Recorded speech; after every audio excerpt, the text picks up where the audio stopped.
बतिया है।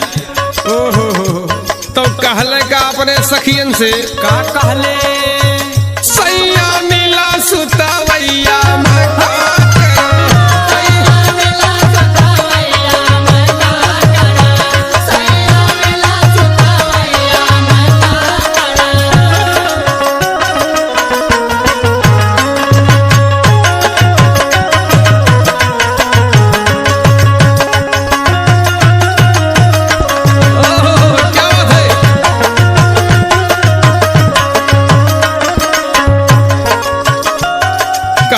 सखी अपने सैया के अपना सेवा करीला, लेकिन तबो कोनो था पता ना मिलत बा। कहना बा का कहे बा भैया हे अपने बलमुआ के दूधवा पियवले, अपने बलमुआ के दूधवा पियवले, अपने बलमुआ के दूधवा पियवले, हे दूधवा पियवली हो दूधवा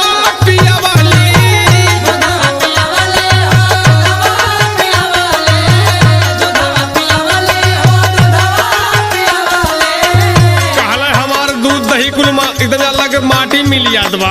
तब तो बड़ा दुख के बात बा ये सखी। तब नहीं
सखी सुना का कहले सखी। अब जनते हो गजड़ी भंगड़ी के जहाँ सुतिया तहाँ।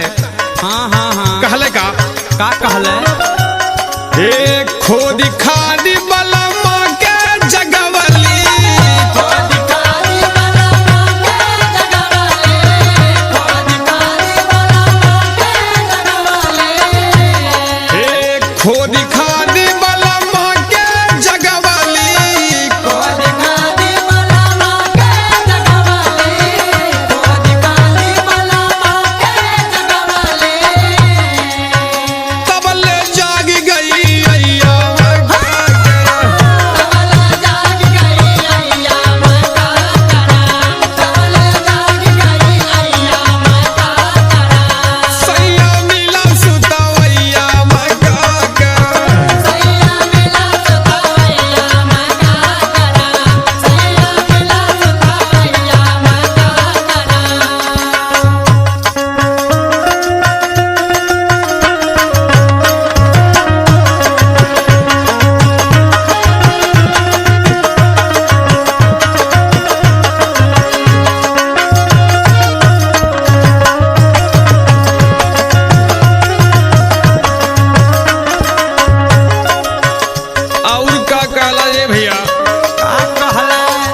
सोचन सजनवा